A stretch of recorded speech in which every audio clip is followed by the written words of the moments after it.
it's obvious, I think, to all of us that we wouldn't be nowhere without FARF. And it's absolutely vital to the survival of our kids. Hate to sound dramatic, but I think we can all agree. I mean, and I think as Laura outlined, you know, the breadth of what FARF does for us is just immeasurable. So I feel like, you know, it's absolutely vital that each and every one of you do something. And I know that's easier said than done for others, but I just feel like it's our responsibility. And I do think, though, that, and I acknowledge that, although many of you have been fundraising and doing fabulous jobs at that, there are some of you that haven't quite gotten started yet, which it's an overwhelming thing to think about.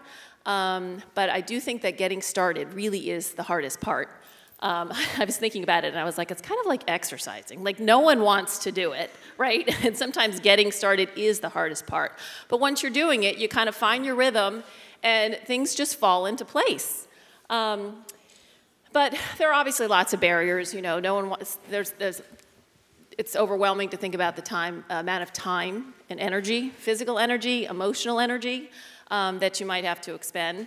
You know, it's concerns about finances, how much of your own money will you have to put into it? The answer is none.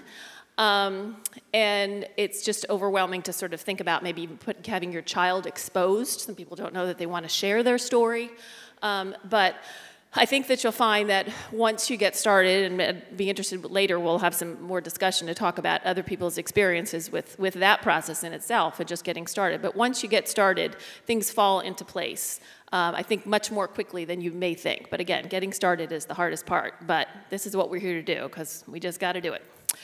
As Cynthia and I were talking about this yesterday, we were chatting about an event that we had. There's a copy there of the invitation, an event that we had this past September.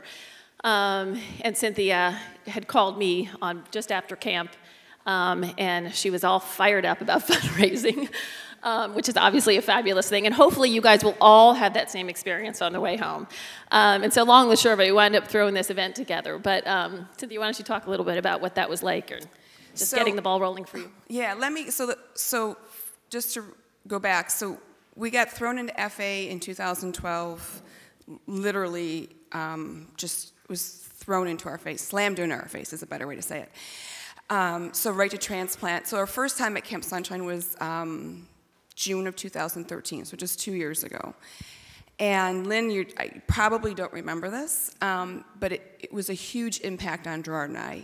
The last day, we had breakfast, and you and Dave found us. And you came up to us and said, thank you for raising that much money. How did you do it? And I was like, don't you dare thank us. Like, it's my obligation, it's my duty, it's my, like, we all, like, every single one of us, you have a duty to be raising money, something. And you said that, and then Dave's like, what can I do to help you? And I said to him, how is your health? How are you two? How are you? I want you to take care of yourself. And he just looked at me, and the face he gave me was like, and I'm really good at usually reading people, and I took that with me. And I'm in the car with Gerard, and he always knows my mind is rolling. And I said, Gerard, the weight, or the future of our two children is on their shoulders. And that's not right, because they're not going to be here forever. And we need to do something. And we had just come off the heels of co-hosting, first time of us co-hosting with the McQueens, and we raised $70,000 maybe. And I was like, I have to do more. So I had this little internal battle in my head, and listen, because I bet you everybody has this. I was like, I'm tired because it's my first year of FA. I had to go through a transplant. I was in isolation for over a year because Alex had extra chemo. We just had the fundraiser, and I asked people for tons of money. I had one neighbor that bought 3 of our auction items, spent $5,400. People helped us cut the lawn, you know, bought things for Alex, sent things. If I hold another event, is it going to take away from the big event that we raise lots of money with, right? For. So, you know, I worked it out, and I'm like, oh, hell. I'm like, Gerard, we're having another event. He's like, okay, honey. So I said, okay, so what do I have at my fingertips? What do I have at my disposal? What do I have that's easy, cheap, even though FARF will pay stuff, but you know what, let's go on the cheap. How can we do this? So I said, okay, I have a neighborhood of about 225 homes. We have a pool, a clubhouse, a tennis court, and a volleyball court. And it closed. Which also doubles as a Newcomb court, I will say. Yeah. So we, you know, in Richmond, Virginia, it gets very hot. And, you know, we're 20 minutes away, which is just incredible that I have somebody 20 minutes away from me, and I'm very blessed, okay? So I had to work this out before I even called Lorraine, and I'll use the pool. Everybody wants to be in that pool after Labor Day, but it closed. So I have a carrot. Let's have the party in September so that all the neighbors want to come. All the kids are going to bug their parents. Let's go to this party because we get to be in the pool one more time. So I got the pool. I have friends that are in a band. I'm sure they'll help with the band. Awesome. Gerard's best friend is a printer. Perfect. Invitations. Didn't have the food yet. I was like, all right, that'll come. I didn't really do Facebook until we got FA because I wasn't really into Facebook, but I thought this is going to be a good tool, and it has. If you are friends with me, you will see I do a major blitz for our events right beforehand. So that's when I called Lorraine and said, do you want to do another fundraiser? And of course, this one's like, sure. So I was like, all right, cool, we're in. So in the 13 hours to drive from here to Richmond, I planned most of it. Gerard's brother-in-law happens to be works at the biggest beer distributor in Philly. So we got beer, and it came together. Then I sent out a note to all my friends who own businesses. Can Rita's Italian Ice, can you be good for some dessert? So I got 2 huge tubs of Rita's Italian Ice. Dessert covered, done. Businesses, asked my hairdresser, she provided, because we had a silent auction, we had 30 packages, not just items, packages, baskets. We had a lot of stuff. So I'm a very private person. It was hard for me to reach out to people, but I did it and said, if anybody would like to be on the committee to help do the summer fundraiser, raise your hand. And I had a room full of people. I had a room full of people that when they left said, thank you, Cynthia. And I'm like, you're working, you're gonna help me. But they were thanking me because they had no avenue to help. And they see that, we were slammed with this crazy disease, and they didn't know how to help us. So they were thanking us. And I was like, this is crazy. So this was July 2nd? In 2 months, in a week, we did an event that raised about $8,000 for FARF, okay? Well, we just bring it up as an example of how you think. Once you get started, you just sort of the ball starts rolling, and you brainstorm, and a little bit of this and a little bit of that, and it was a huge success, and it absolutely. It's not as difficult as you think. I guess is part of what our message is. And so we use FARF. So we use FARF to send out invitations. We use high schoolers who need community hours, who not having FARF pay the postage. They went around in the mailboxes and stuck them in the mailboxes. FARF mailed the rest to people throughout. We got the FARF banner, the Fanconi Anemia Research Fund banner that was displayed. The display board, you can get a table and you put this big, just an information booth. Yeah. Okay. What else? So, and then also we use Hobnob. So when people wanted to register, we didn't have to collect any money. They went right online and collected the money.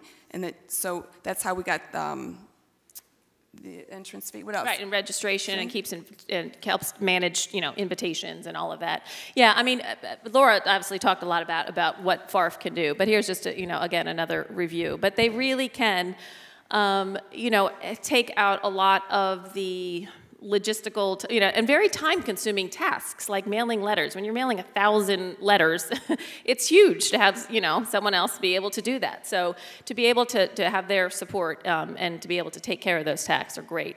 Someone brought up yesterday that they weren't sure if they were able to use FARF's tax ID number. And someone had said, well, do we need to get our own tax ID number? We just wanted to point out that absolutely, you can use FARF's tax ID number. And better yet, as Laura talked about, they will take care of the receipts, which is huge. Mm-hmm. Another thing is that sometimes we've had at post-event, helping with some collections if there's a credit card that's expired or someone, it's great that FARF will take care of some of that too, because it's awkward to be in the middle of that sort of transaction. So we just wanted to point that out too. But as I said, they'll help with designing the invitation, those brochures, which are huge. Cynthia alluded to this too, but there's the banners. There's probably now close to a dozen of these very large black and white banners of FA faces, and I think we have a picture of it later, that they're able to send you and make a significant impact. I've had countless people come up to us after the event and say, you just walk in there and they just like, wow, that face got me, which is great because that's exactly what you want to do. It's about it's okay to make them cry. That's kind of the goal. It's like a 3-by-5 foot picture of an FA child, and you walk in there and it makes your heart stop. Yes, which again is the goal. So, I'm no expert at this. We are no experts at this. There's no magic formula by any sense. But I just thought, because people have asked me, what do you do? How do you do it? How do you get started? So I just thought I'd kind of run through sort of some of what, we've done over the years and some, kind of how to get started. And then later we can talk about some other kinds of venues. We have done, Kevin and I have done, a bunch of events over the last 15 years or so. But we've done golf tournaments and wine tastings and what else? And casino nights and whatnot. But in the past few years, our sort of venue, I guess, has been sort of a more casual event called Band Brew and Barbecue. There's up here is just a couple of examples of different invitations. And which, by the way, we're certainly happy to help. I'm a big fan of that. No one needs to reinvent the wheel, right? I mean, we can sort of share the basic format. Some of the invitations, we did have some assistance with, thanks to CapTech. Anyway, if you need any help getting started with that, and FARF can also help. But I just thought I would sort of, start walking through the process. I mean, first of all, sort of, getting a few people to help you. I think sometimes less is more. It's great to have, a few folks, but, obviously call out to the people that you know, and then brainstorm with them with regard to their connections. Just as Cynthia was talking about with the summer event that we did. I mean, you don't think you know people, and then you really start thinking about it, and, it's more people, and people know more people, and people are super, super happy to help. So get a few committee members, and actually listing the committee member's name, regardless of their level of participation. It's nice to have names on there because it really helps boost attendance and get, people to come. Obviously, finding a venue would be, one of the first things you got to do. Ideally, one that allows you to bring in donated food and alcohol. I have found that to be probably one of the most helpful and, helps our events to be more lucrative because we've been able to get food donated, and I was able to get an ABC license, in my name, and I actually don't know all the ABC laws across the states, but in Virginia, it literally takes about 10 minutes online, and it's $45, so it's not a big deal. What she's saying is a liquor license, because yes, a liquor license. So that we can get donated. And you want to get a liquor license because you want to get people happy, because the more happy they are, they spend more money that way, for sure. Spend more money at your event. Yes.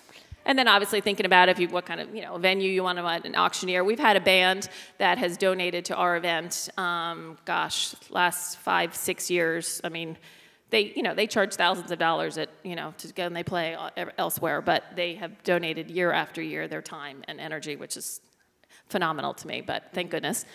As you said, is working on invitations. Save the date cards we found to be very helpful, and we actually have sent them out like super early and then again a second time, which kind of seems silly, but it's really, really helped.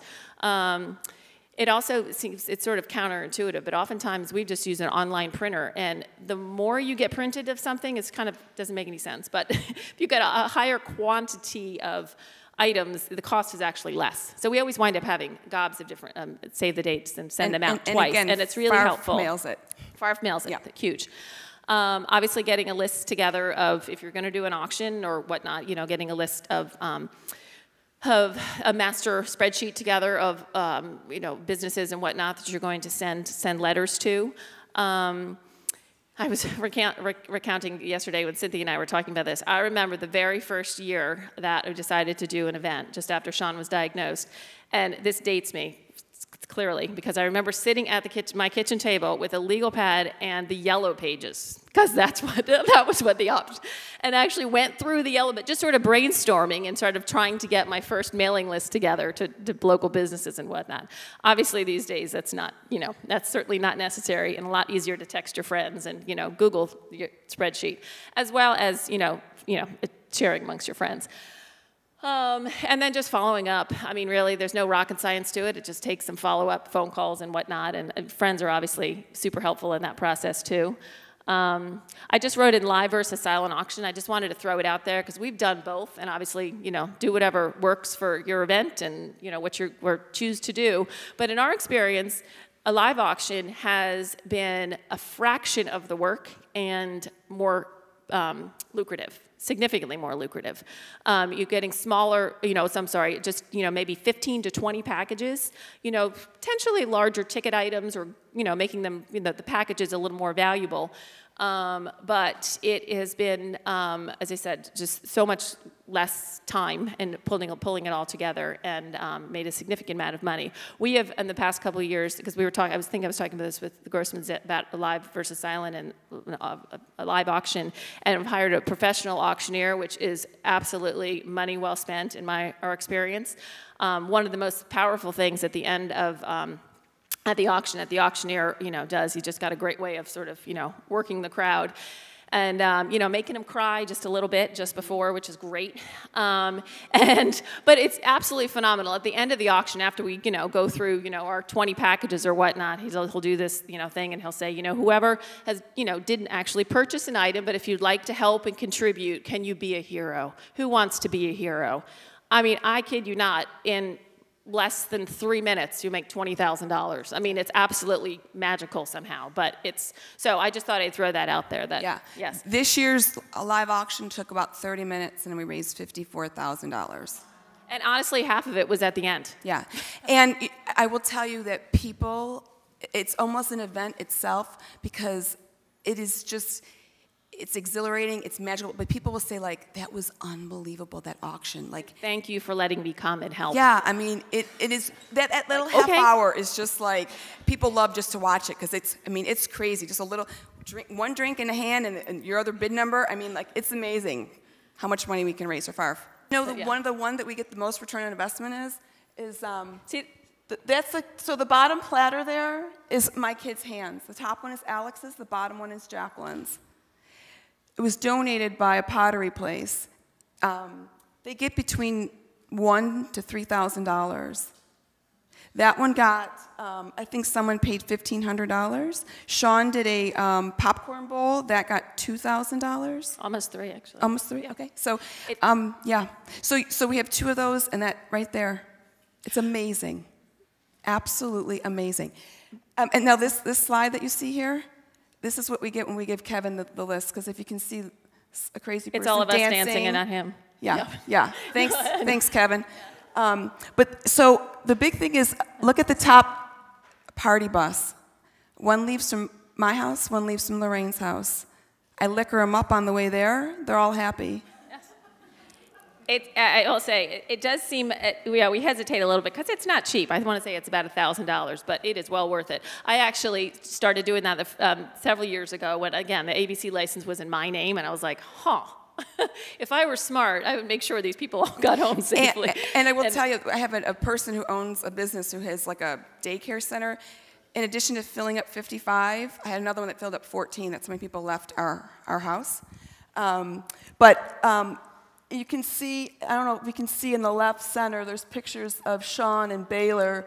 Those are those pictures that are displayed in anybody who has an event, even a garage sale. Where's Lisa? You put them in your garage, people walk in and see the pictures of the kids. Us on the bottom, which that was so much fun. I was day 3 or 4 into the flu, and Lorraine and I got onto the local news show morning show to push the event, and we can help you through that, give you some things not to do like we did. But going totally out of our comfort zone, mind you, we're sitting there, why are we doing this? But just in effect, like, you push yourself a little bit, but it's well worth it, you know? But this is our event from this year that raised $72,000. So, but I did want to say, you asked about specific items, and I don't want to spend the time to go through all of it, but just vacation homes, and a lot of it is a lot of the packages are just smaller items grouped together. We really try to go after items or experiences that can't be purchased, rather than just a bunch of gift cards sort of thing, like being a ball boy at an event, or having being able to get bucks. The summer program, we did find somebody to donate a barbecue, and it was these 8 guys that just loved to barbecue, and the lead guy's daughter had a kidney transplant, so he likes to do this for charities. So they came and did pulled pork and ribs and coleslaw and stuff for our summer event. Party in a box. So then we asked him, would you be willing to do this again for an auction item? So the first year, and the band, we combined them together and called it Party for 100. First year got $2,400. This past year was $3,000. Somebody paid for it, for this Party for 100. So things like that go. And then we had another lady who did, who volunteered to do a paella party for 12. And then we put other things with it. That went for $2,400. Yeah. So like little things like that go a long way. Like they want the experience. And we did a golf thing. So I Gerard went to all the golf courses around town and got gift certificates, free golf, and that always goes for a few $1,000s. But I'm happy to share, and other families, obviously would be great too to be able to sort of pool our ideas about that. But I have all write-ups of previous events. But it is helpful, I think, to actually see in our catalogs and whatnot to sort of get the wheels turning a little bit and brainstorm about what kind of items out there. I have our auction packets, so you can look through that and see what type of things we have in there. We sent out, yes, probably close to 1,200 invitations, say. However, knowing, of course, that we were not going to have 1,200 people attend. However, we do that on purpose because, one, you never know who's going to attend, but we make a significant amount of money on people that are not able to attend and send it. That's our letter. To us, that's our letter. Because in the invitation that you'll see, and I have examples, is a story a little bit. Jordan's got them, yeah. And so that's our letter. So if you don't come, send a check. And so, even if it's $10, $20, most of the time it was, probably about $100, but that adds up quickly. Yeah, and we get about 250 to 300 people. Well, we just, as I said, this was just one example of types of events. And again, I'm not an expert at this. It's just sort of what we have found works. But there's obviously a plethora of different kinds of events, which we've talked about before. Golf tournaments, casino nights, races. I know several people I know have been Tough Mudder and marathons and the kayaks and, all of those sort of physical events. Challenges. Progressive dinners. If you could have like in a neighborhood, getting different friends to sponsor one house does an appetizer, one house does the dinner itself, and one does the dessert, and I know people have had success with that. Garage sales, car washes, school tag days. I threw that out. Miss John goes to a Catholic school, and they wear a uniform, and you can pay, if you bring in money, but they have designated tag days a couple times a month to not have to wear your uniform, and it goes towards different charities. So we've been the beneficiary of some tag days too. Coin drives. Again, we'd mobilize the kids at school and have everyone bring in change. You'd be surprised how quickly that change can add up. merchandise sales, wine tasting events, a cow plop, which I've never had the privilege of going to. Has anyone ever been to a cow plop? All right, can you tell? I know of them and I've seen it, but do you know much to share any that? Well, it's obviously in a more rural environment, but with some sort of field, and the participants basically bid on where the cow will relieve himself. I think it was very creative. Yeah, exactly. Pig roasts, cornhole tournaments, whatnot, races. Mountain climbs, obviously that was a picture of us from Mount Washington many years ago. And this lovely picture to the right is Cynthia and myself in our wedding dresses. This was just this past May. March. Right, March, yes. And that was an event called Mom Prom, which is actually a national organization. I think it's momprom.org. And basically it is, well, you tell your Mom Prom story. Well, and I will be glad to help any because this is probably the easiest thing to do. So every year they hold a Mom Prom and the proceeds go to a different organization. If you do it and you start one up in your group, every year can go to FARF. Super easy. So you send out, it's for women, only for women, and the premise is you wear an old prom dress. Prom dress, bridesmaid's dress, that's the word, or you go to Goodwill. And they always give out the tackiest dress, which this one last year, not my wedding dress. Last year, yeah. We both said, oh my goodness, if we win this year, how bad is that in our wedding dresses? And we figured, since we're the honorees or whatever, we said, let's wear our wedding dresses, which we died laughing. And Kevin didn't put, we laughed so hard because if you look, they're almost like identical. I'm like, oh my goodness, we're hanging out too much. So, so they had it at a country club, and I think it charged $50 a head and a cash bar.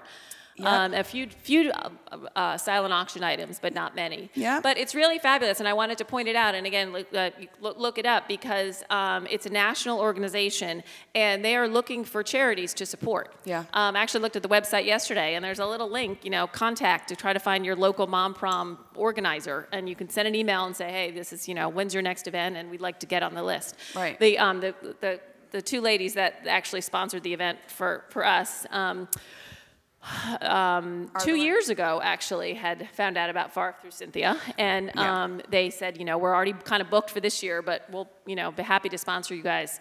And it was fabulous, and people were hugely receptive to it because it was just sort of, minimal effort, not high cost, and a lot of fun. And for the ladies out there, it was a blast. It was just barrel. I wish that the other picture was up there because it was a belly laugh time. Just had so much fun. There was a lady there that had her prom dress on, your neighbor, and it was priceless. Yes. And from her actual prom, which is impressive. It was, and she's still fitting it. And we had so much fun. And they had these, actual cutout sizes of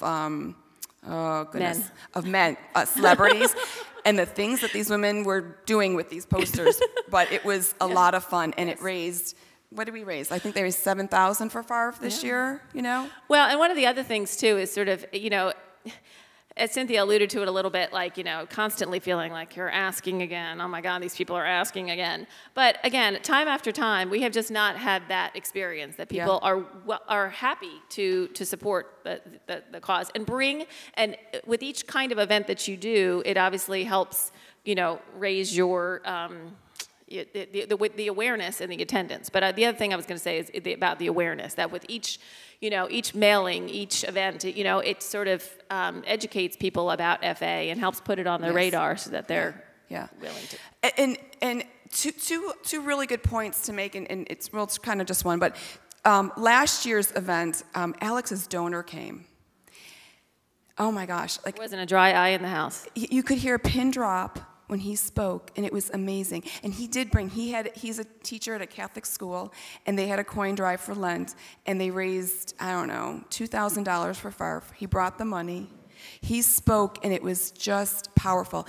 Which brings me to the point of this, is if you have an event, and this is what Gerard and I, it's our goal for future, pending bone marrow transplant, but we'd like to go to your events. I think it speaks volume more than you can even imagine when you're at the event when there's other FA families. a fresh face, just a different face. I encourage you, if you can, go to other people's events. There's a calendar on the website that has the list of events, so you can. But if you are hosting an event, please be sure to let FARF know. So that and Kevin does an amazing job doing his FA spiel. Yeah, that him. Mm-hmm. He's good at making them cry. But I'll tell you, if you can get somebody else to speak, and there is a lady here in the front corner here that I'm. You mean Amy? Yeah, that I'm gonna see what I can do to bribe her to come to our April 23rd party. And it's not an event anymore. It's not a fundraiser. All my friends are like, your party was so good. And I will tell you that they also don't plan anything the next day because they had such a good time that they need to recover. And they're always asking, when's the next one? And we were able to, on the party bus down, say, okay, the next one's April 23rd. And people were Googling where we were having it. I can attest to that. Oh, yes, so Miss Laura was on my party bus. To and from. I want to thank Cynthia and Lorraine for moderating the workshop. Thank you for all your... Thank you.